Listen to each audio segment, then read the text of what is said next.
Right. Good afternoon. Thanks for the time here this afternoon. I know this is a busy wing. This is a busy base, so carving time out. We're only asking to do this when it's an important topic.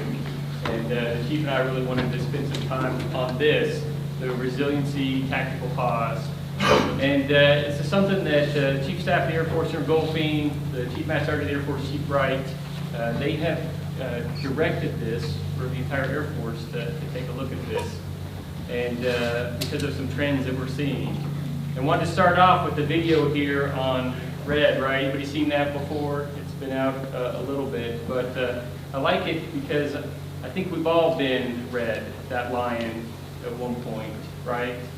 And we've all been circled by hyenas, whether those hyenas are professional issues, whether they're health issues, whether they're relationship issues, whether they're financial issues, and sometimes they all kind of come at you at once.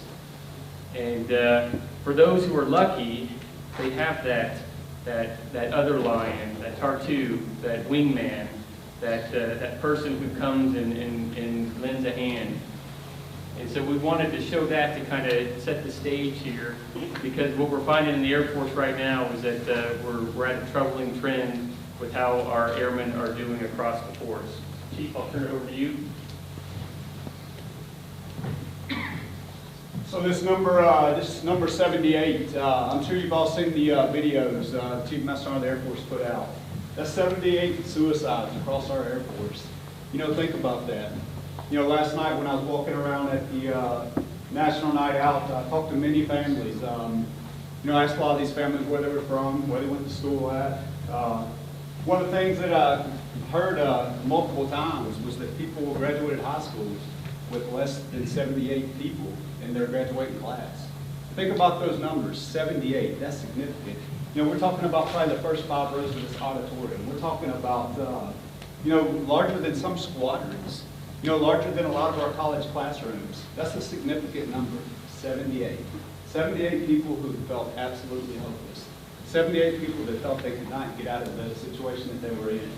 You know, when I tell you, no matter who you are sitting inside this room, you have the ability to impact change in somebody's life. You have the ability to give someone hope. Never underestimate the power of just showing up and being present for somebody.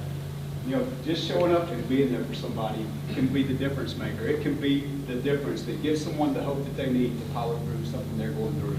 You know, I remember going through a situation whenever I was getting ready to go through a divorce years back. I remember sitting in a dorm room and feeling lonely, feeling somewhat depressed. Somebody knocked at my door. Just so happened to be my section commander. She showed up with a t-shirt that said, "I've got your back." And she told me, she said, "Jason, I've got your back." That right there gave me the power and the strength to continue to move forward, to continue. That simple minute that she took to come to my dorm room and see me and tell me she had my back gave me the ability and the power to continue to press forward, to continue to power through that situation, get the help that I needed to get my life back on track. Never underestimate your ability. It doesn't matter your rank. It doesn't matter your active duty status if you're a civilian. You can make an impact on somebody's life. You don't need to have the right thing to say. You just need to be present. You just need to be willing to give that person some time. Never underestimate that ability. So if we're getting ready to play the video from Chief Wright, as you watch this video, I ask you just think about what you can do. Think about the people in this room. I promise you somebody in this room is hurting. Somebody in this room needs you. Think about that. Be the person that's willing to extend your hand and ask how I can help you. Be the person that's willing to let someone know you care. I know it's uncomfortable. It's uncomfortable to be vulnerable. Not everybody was raised in that manner. But be the person who's got the courage to do what's needed. Be the person to extend your hand. Be the person willing to help. Watch this video and really think about ways that we as a wing, ways that you within your squadron, ways that you as an individual airman with your coworker can impact change. We need you. We're counting on you.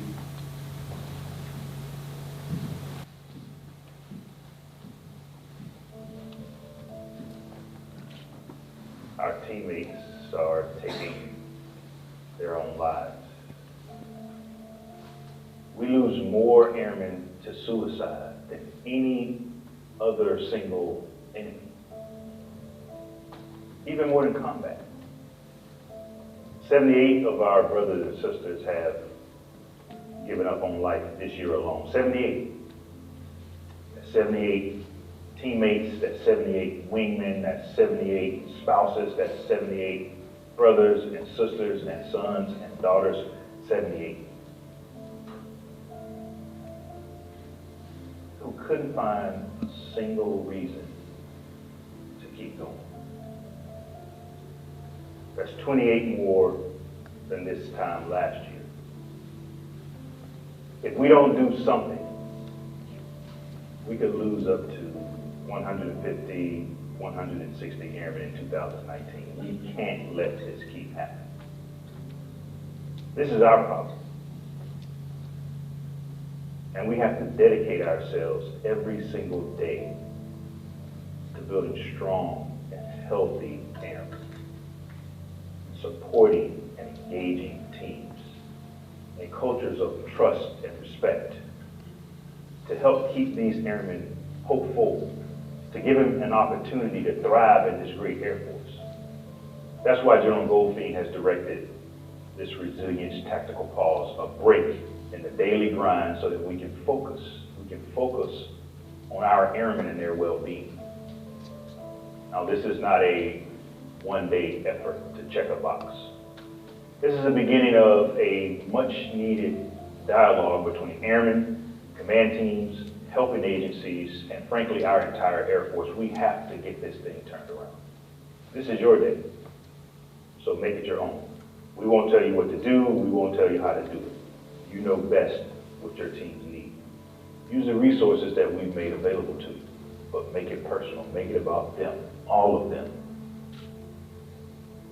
Most importantly, keep this as a primary focus beyond this pause. Make every single airman count every single day. You know, someone right now in your organization is struggling. Someone in your organization is suffering from post-traumatic stress or depression. Someone in your organization is feeling hopeless. And they may be thinking that suicide is the answer. Give them better options. Let's lead them to a better answer.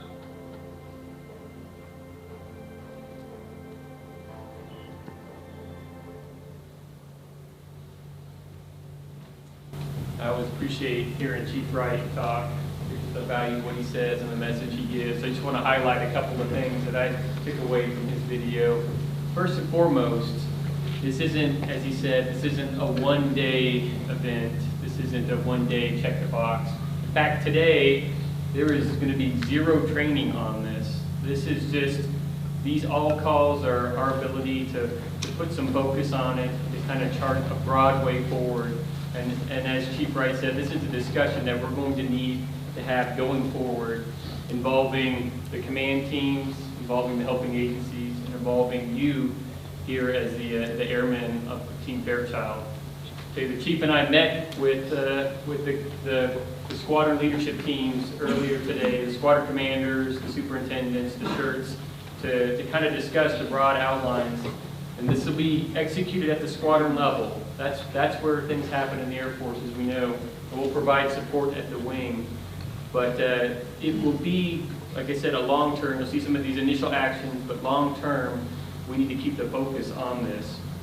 And that's the other point that I want to bring up that Chief Wright talked about. This is our problem. We own this. And certainly here at Fairchild, we have been impacted by this. And so I'll be looking to you, along with Chief Hodges, along with the leadership here. There are solutions out here, ways that we can get after this, ways that we can look at it differently, ways that we can meet the needs of our base population. And it's sitting out here in the audience. So I'd ask you to do that. I'd ask you to be bold. I'd ask you to think in different ways.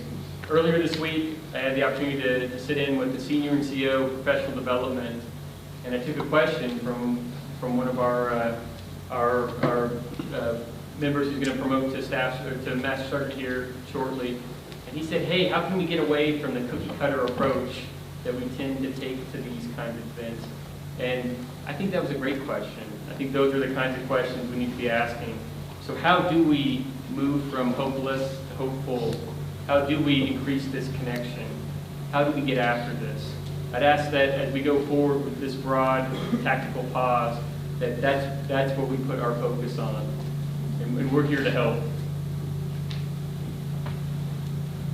So this slide here, this is a representation of all the resources we have available to help us. I know that everybody in this room has seen these before. You know, to the right, you see the U.S. Air Force Connect application that we have on our cell phone. You can connect all the agencies here within Fairchild Air Force Base through this app as well, for anyone who didn't know about that. But what I'm here to tell you, this is not one of these resources that's going to fix somebody. It's not this application that's going to fix somebody. It's you. It's the person behind these resources. It's the person behind this application. It's you, the supervisor. It's you, the airman basic. It's you, the senior airman, the civilian, the chief master sergeant, the first sergeant. It's you that's going to make the difference in somebody's life.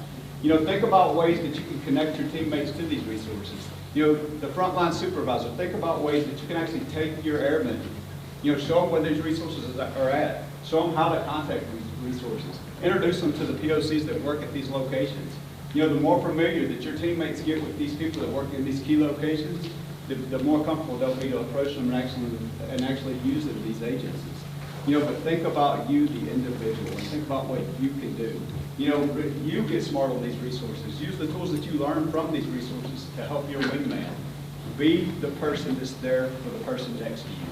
That's what's truly going to make the difference. Be the frontline supervisor who engages with your team, who lets your team know that you truly care about them.